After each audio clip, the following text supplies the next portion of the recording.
ang lutang muti. So, this is the day na aalis na kami, day. So, nagre-ready lang kami na dadalhin. So, yun lang. Yun lang yung ganap namin today. Aalis, maglalakad lang kami kasi wala na kaming gas. Then, hindi kami kasya sa motor kasi marami kami.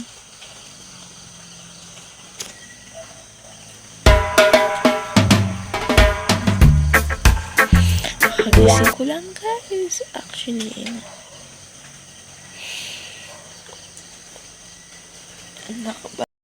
Hi, kasama nyo nga pala po kami ngayong araw. Yes po, opo, umalis po kami ng bahay. Hindi para magpahinga, kundi para pahirapan yung mga buhay namin ngayon.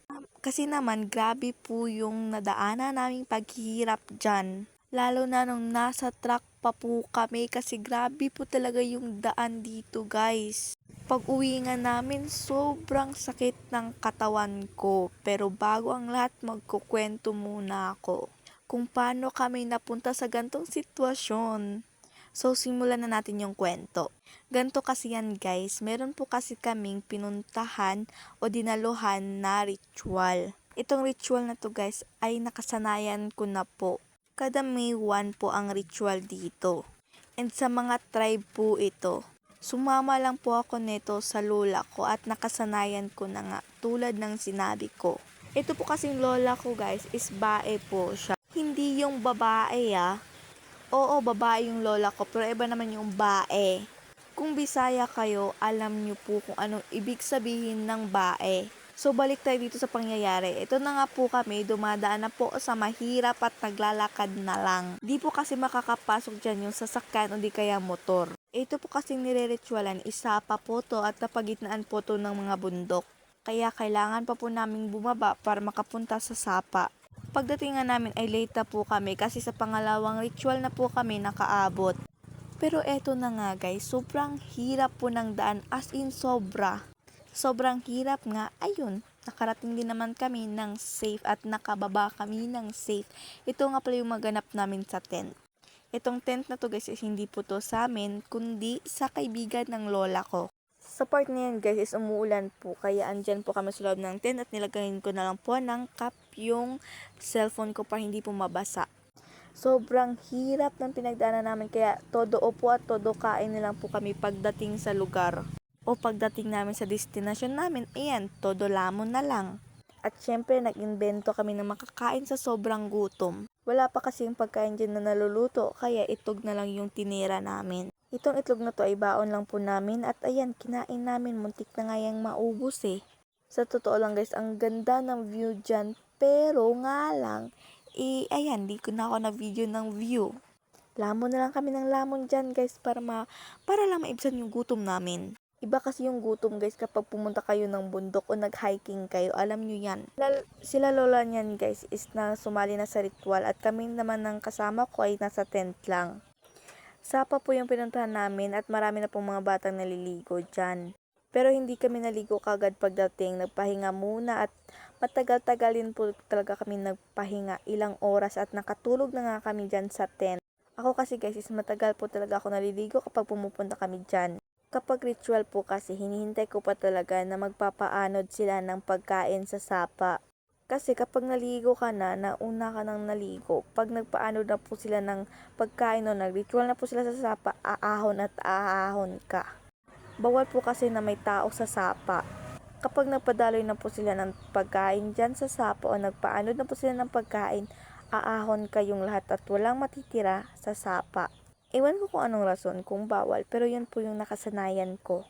Sa part na pala dyan, guys, is kinakausap na namin yung lasing na nasa likod.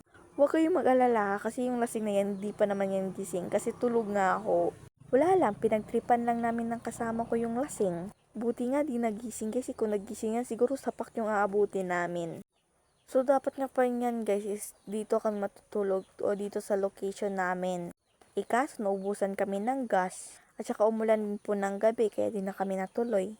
So, umaga lang kami pumunta. Kaya nga kanina sinabi ko na na-late na kami. Yung naabutan namin ritual is pangalawa. Unang ritual po kasi yan, guys, is alas 4. Alas 4 ng madaling araw po yung first ritual. Pero nakaabot po kami 5 po, kaya pangalawang ritual na yung naabutan namin. Happy-happy lang guys kasi maraming pogi dyan. Siyempre, kaming mga babae, siyempre maghahanap kami ng pogi. At kayo namang malalaki, maghahanap kayo ng mga gaganda. Alam na alam niyo yan, di ba? At nagja-judge din po kami ng mga tao dyan guys, yung mga dumadaan sa tent namin. Sorry judger po talaga ako. Pero di naman yung sobrang nang judge ng tao sa isang tingin lang. Hoy, wag niyo kong gayahin na nang judge ako ng tao Alam ko naman po na masamang mag-judge ng tao. Lalong-lalo na kung hindi nyo alam kung ano yung background o ano yung kwento ng isang tao. Basta guys, wag nyo na kong gayahin na basta-basta na nang judge ng tao. Sabi nga ng iba, don't judge the people by its cover. So, kailangan pa talagang buksan bago mo sila i-judge. Ay, hindi ganun yun guys. Balik tayo dito sa pangyayari sa tent. Ayan nga, may sumilip nga sa likod. Kitang-kita nyo naman, di ba? Nagulat nga pala kami dyan guys, kasi nga hindi namin alam na may tao pa pala sa likod. Gustong-gusto ko na nga pala dyang maligo, kaso nga lang, bawal pa. Ay di naman sa bawal, pero ayaw ko pa talaga kasi papaahon kami mamaya niyan. Hindi siyempre mamamaya, ipapaahon kami at giginawon kaming lahat. Kaya ayan, di na lang kami bumaba. Maya-maya nga pala yan guys, is sumali po kami sa ritual. Mamaya ko na ipapakita sa inyo kung ano yung mga ginawa namin. At siguro yung ibang ganap namin sa part ko na ikukwento. Kasi baka naman maubos na yung kwentuhan natin dito sa dami at sa taas ng pangyayari na yan. Ewan ko kasi kapag nabo-voice over na po kasi ako, wala na po akong masasabi sa harap nyo. O kahit sa likod nyo, wala na akong masasabi kapag nabo-voice over na ako. Pero pag nasa labas ako guys, ang dami kong nasasabi sa mga kaibigan ko o ang daming pumapasok sa utak ko na pwede kong sabihin sa voice over ko. Pero ayan, pag nakaharap ko na kayo o nasa likod ko kayo, wala na akong masasabi. Mas ganado kasi yung utak ko kapag nasa labas. At pag nasa loob naman, parang nawawala. Parang lumalabas din lahat ng nasa isip ko. So, hanggang dito na lang guys. Next ko na ikukwento yung part 2. Sa part 2 na yung ibang pangyayari guys. And bye-bye! Thank you for watching!